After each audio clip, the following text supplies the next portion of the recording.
Tsy maintsy miandry roa hatramin'ny efa-bolana ny vahoaka alohan'ny afahany mampiasa ny zotra an-tariby anosy Ambatobe. Araky ny tatitry ny filan-kevitry minisitra dia ampahany ihany no hiasa amin'ity zotra an-tariby ity, izay hisokatra mandritra ny fihaonana an-tampony ny vondrona fampandrosoana ny faritra aty atsimon'ny Afrika na ny SADC, takizay ihany koa ny roa hatramin'ny efa-bolana manaraka mialohan'ny Hisokatra ny tanteraka ho an'ny daholobe. Efa ao anatin'ny raha teknika izany ankehitriny ity fitaterana ity raha ny tatitry ny filan-kevitry minisitra hatrany. Anana anjara amin'ny fihaonana tampo fa 2020 andreo voalohan'ity sy gouvernemanta ny vondrona SADC ihany koa ny vahoaka mba ahafahan'ny olom-pirenena mandray anjara mavitrika amin'ity hetsika ity dia mikasa ny hanomana Bazar ny SADC ao amin'ny centre d'exposition internationale vaovao etsy amin'ny lac Arivo ny fitondram-panjakana. Ity hetsika ity dia ataony 14 ka hatramin'ny 15 ny volana Aogositra ary anasongadina ny renara-kolontsaina sy asa-tanana malagasy amin'ny alalan'ny tranoheva samihafa. Anana ny fandraisany anjara ihany koa ny firenena mpikambana eo anivon'ny SADC amin'ny alalan'ny fizarahan'ny kolontsaina avy. Azo vatsim-pianarana ireo ankizivavy mpianatra amin'ny sekolim-panjakana. Isan'ny nankatoavina tamin'ny filan-kevitry minisitra omaly ireo masotsivana amin'ny fahazoana ity vatsim-pianarana ity sy ny fitantanana tahirim-bola ao anatin'ny fandaharana asa East African Girls Empowerment and Resilience na ny IGER, izay vatsian'ny banky iraisam-pirenena vola.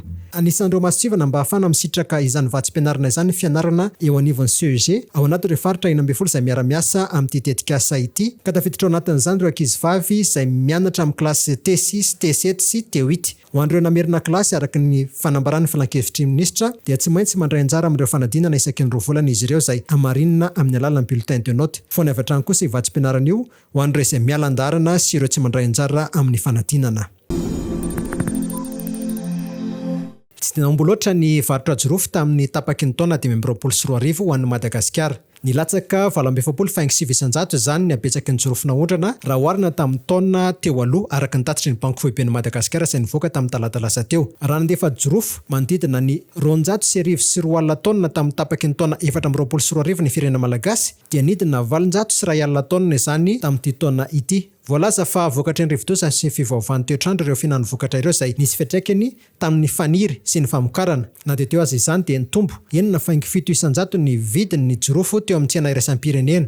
Raha $5.4 ny kilao tamin'ny taona 2024 dia niakatra ho $9 izany tamin'ny taona 2024 ity, saingy noho ny fitambaran'ireo aton-javatra ireo dia nienina ho 17,500 ny vola azo avy amin'ny fanondranana jirofo tamin'ny vanim-potoana io.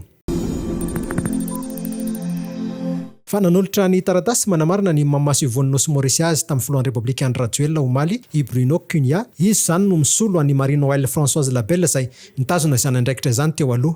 Araka ny tatitra navoaka amin'ny fiadidiana Repoblika dia nitsaevina tamin'ity fihaonana ity ny fifandraisana arom-piralahiana sy ny fiara-miasa efa misy eo amin'ny Madagasikara sy ny Nosy Maorisy, indrindra eo amin'ny sehatry ny fambolena sy ny fizahantany izay samy anisan'ny lara-pahamena ho an'ny firenena rotonta. Tsy vahiny amin'ny Madagasikara ny maso vaovao.